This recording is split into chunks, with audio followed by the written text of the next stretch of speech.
الحمد للہ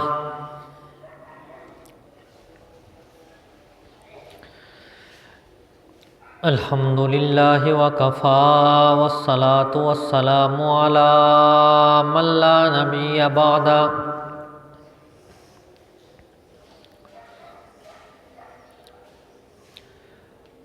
ارسلہ بالحق بشیرا ونذیرا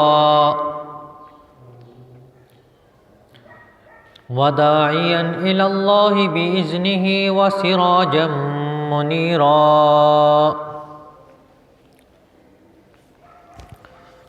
اما بعد فاعوذ باللہ من الشیطان الرجیم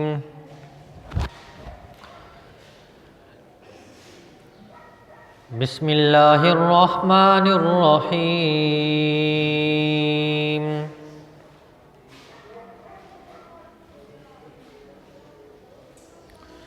ونادیناہ ان یا ابراہیم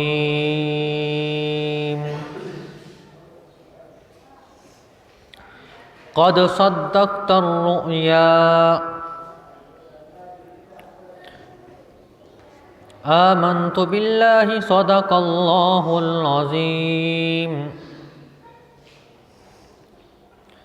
وبلغنا رسولہ النبی الکریم ونحن على ذلك لمن الشاہدین والشاکرین والحمد للہ رب العالمین۔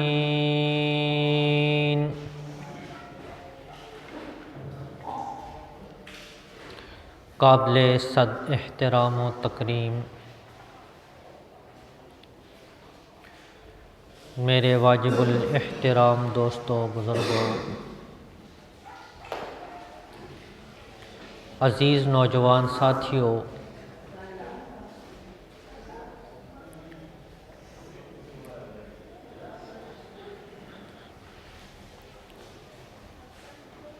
اللہ رب العزت نے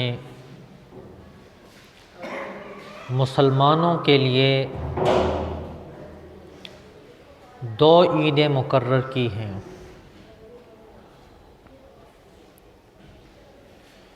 ایک عید الفطر اور ایک عید الاضحیٰ۔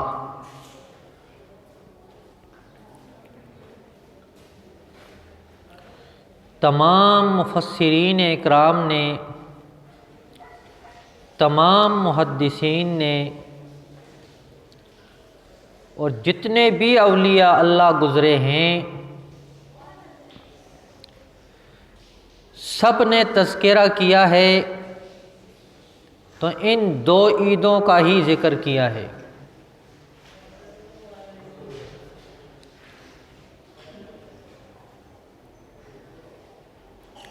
مختلف قوموں کے تہوار ہوتے ہیں، اس پر وہ اپنے انداز میں خوشیاں کرتے ہیں،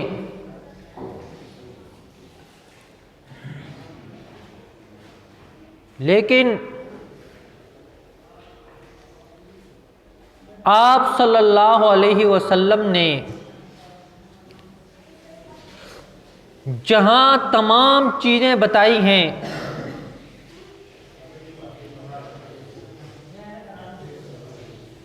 وہاں پر یہ بھی بتایا کہ عید تم نے کیسے گزارنی ہے۔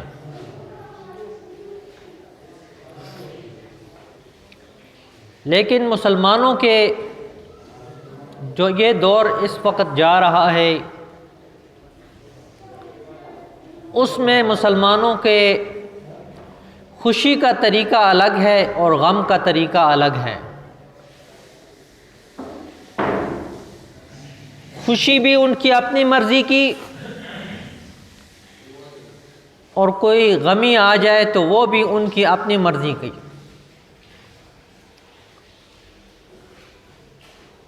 ان دونوں عیدوں پر رسول اللہ صلی اللہ علیہ وسلم نے طریقہ بتایا ہے کہ اس طریقے پر آپ نے عمل کرنا ہے۔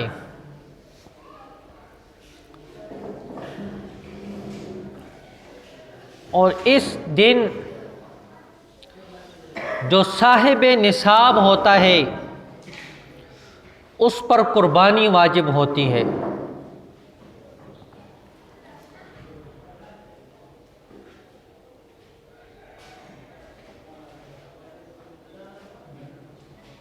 قربانی اس پر لازم ہوتی ہے، اور قربانی سب سے پہلے سیدنا ابراہیم علیہ الصلاۃ والسلام نے کی۔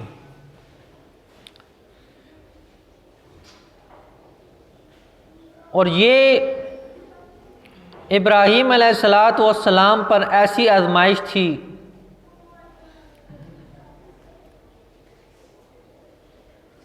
کہ اس میں ابراہیم علیہ الصلاۃ والسلام ہی کامیاب ہو سکتے تھے۔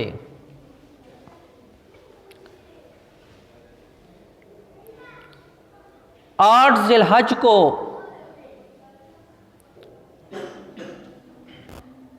سیدنا ابراہیم علیہ الصلاۃ والسلام نے خواب دیکھا،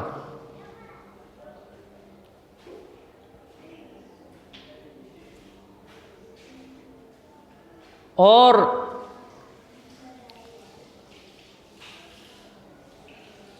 دس ذی الحج کو سیدنا ابراہیم علیہ الصلاۃ والسلام نے اپنے بیٹے کی قربانی کے لیے تیار ہو گئے۔ باپ بھی عظیم الشان اور بیٹا بھی عظیم الشان، باپ بھی جلیل القدر پیغمبر، جن کے لیے اللہ نے لفظ فرمایا امامہ، قوم کا امام بنا دیا، تا قیامت تک جتنے بھی مسلمان آئیں گے سب کے امام ہیں۔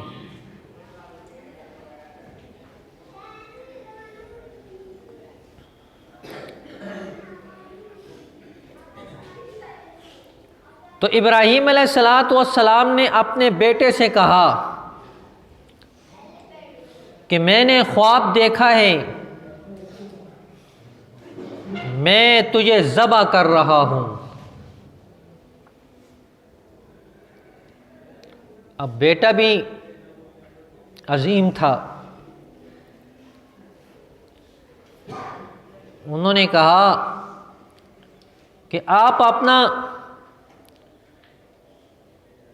کام جو اللہ نے آپ کو حکم دیا ہے وہ پورا کرو، ستجدنی انشاء اللہ من الصابرین، آپ مجھے انشاءاللہ صبر کرنے والوں میں پاؤ گے۔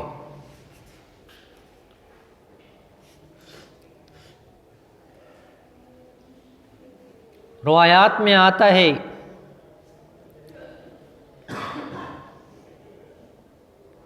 کہ ابراہیم علیہ الصلاۃ والسلام نے چھری کو تیز کیا،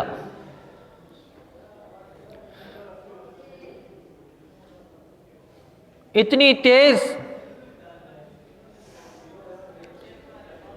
کہ پتھر پہ مارتے وہ دو ٹکڑے ہو جاتی، لیکن اللہ نے اس کو حکم دے دیا کہ اسماعیل علیہ الصلاۃ والسلام کی گردن پہ نہیں چلنا۔ جس وقت ابراہیم علیہ الصلاۃ والسلام نے اپنے بیٹے کو لٹایا تو فل زور سے چھری چلانا شروع کی۔ ایک نبی میں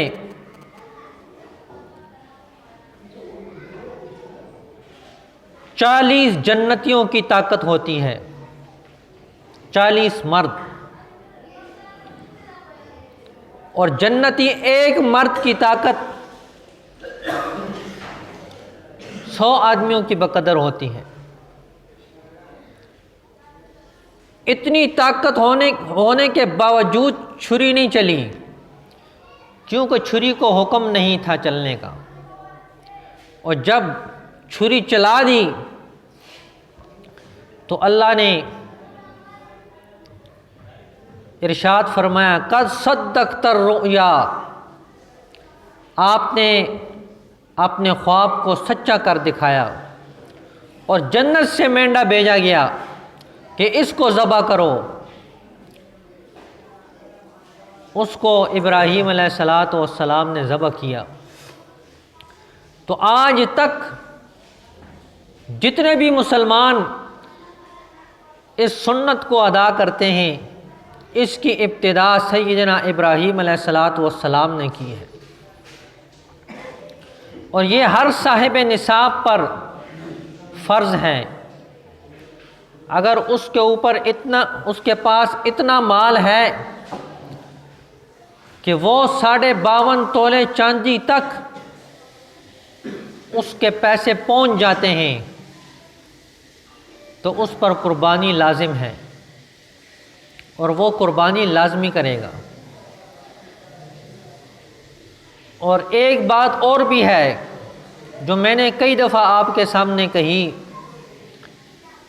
کہ ہر شخص جو صاحب نصاب ہوگا وہ اپنی قربانی کرے گا۔ یہ نہیں کہ گھر کا ایک فرد جو بڑا ہے وہ سب کی طرف سے ایک قربانی کر دے، بلکہ جو شخص صاحب نصاب ہوگا وہ اپنی قربانی کرے گا، الگ قربانی کرے گا۔ اور اس پہ بہت بڑا مغالطہ ہے۔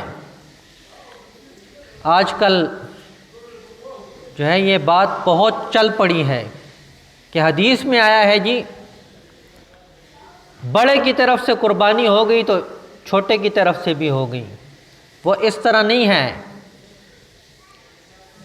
اس کا مطلب یہ ہے کہ اگر صاحب نصاب جتنے بھی ہیں ان سب کی طرف سے بڑا قربانی کر دے تو سب کی ہو جاتی ہے، یہ نہیں کہ ایک ہی سب کی طرف سے ہو گئی۔ ورنہ اتنا بڑا قانون بنانے کی کیا ضرورت تھی کہ ہر صاحب نصاب جو ہے قربانی کرے۔